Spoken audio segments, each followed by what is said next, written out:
love that it connected climate change with economics. On the surface, it seems really easy to dismiss the two things as not related, but this film does a really great job of showing how connected they really are.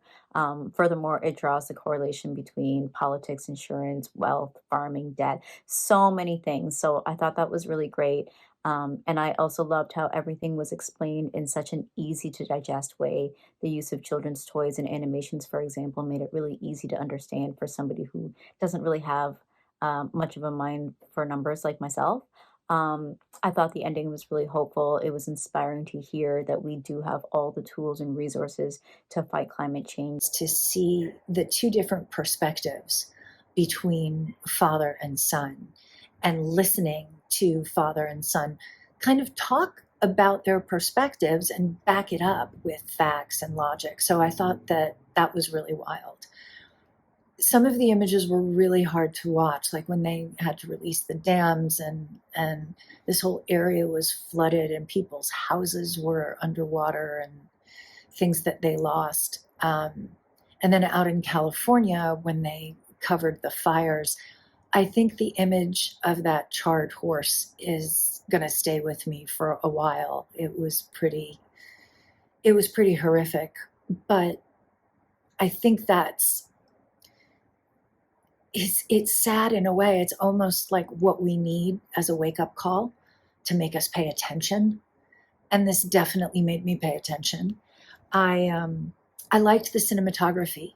I think they did a really brilliant job with the cinematography and the editing. It had a great pace to it.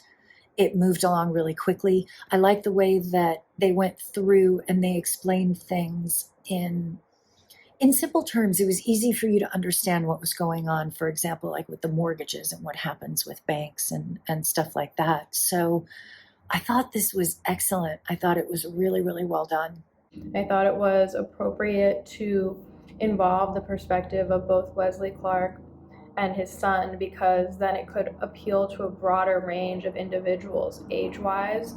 I think that the film continually brought the points that it was making into a larger historical context to also further the idea that the changes that it might propose are possible, and the problems that we are facing today are issues that we have not always faced, but rather have been created through the path that our society has gone down. I think that the film ultimately brings up two major issues that we face when addressing climate change, which many people don't consider, those being how our financial institutions and their power prevent us from making the necessary infrastructure and societal changes organizationally that we would need to address climate change, and because it's not in their immediate financial interest to do so. I think that the film also focuses on how, as individuals, consumption is at an all-time high, and we've become used to a certain lifestyle, and in order to make the necessary changes, we would also have to make adjustments and sacrifices on a personal level. And I think that that is something really important, well, for all of us to consider. Even though we do need to act collectively, our mindset as individuals also needs to change, and we need to become more informed to do so successfully. A fresh and prevalent take on an old problem, but old in the sense that it's lasted and been present for quite a long time, but it is not going anywhere unless we do something about it. The issue of climate change, and particularly the financial ramifications of it, are very articulately and in great detail laid out here by several dozen experts in various different fields of economics, of agriculture, of all these different things and areas. And they do spell out a serious situation if we do not take these problems more seriously. And I think we already see the ramifications in so many different parts of the world of poor infrastructure. And that, again, combined with the climate issue, is going to lead to disaster. So we need to get up and take action. And I think this documentary does a fantastic job of articulating that point in a clever, intelligent, and really accessible way. The strength of a documentary rises and dies on the subject matter. And I think it's a really good subject matter. And, you know, the climate crisis is real. And, like, the way I've never seen it framed like this as far as the money is concerned. And I think that was really interesting and it added to the conversation in a valuable way. So I really like that.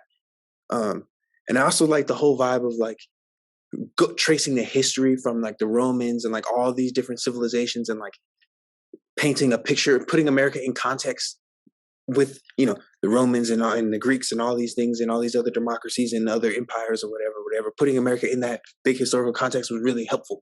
So whenever things like that, I really like that. It's an extremely dense and compelling subject that I think the filmmakers did a great job with sort of communicating to the viewer. I kind of honestly want to go back and rewatch it just because I know I missed things.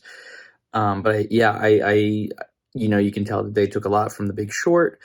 But yeah, I just really enjoyed it. I think that it's a like monumental thing to kind of attack and convey. But I think like I like the moments that the filmmakers would sort of almost use B-roll as like a transition to kind of allow the audience to digest what they just were told.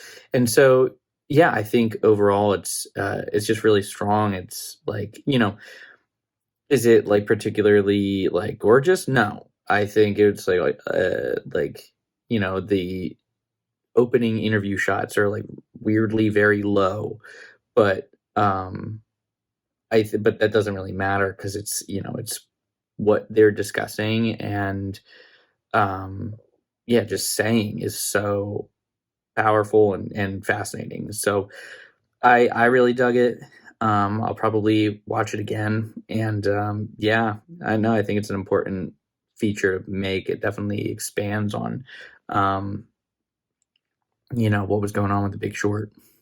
I loved the underlying music, that underlying jazz beat or percussion that drove the piece and set the pace for it. And I think the pacing was one of the most excellently executed parts of this because it never felt too speedy.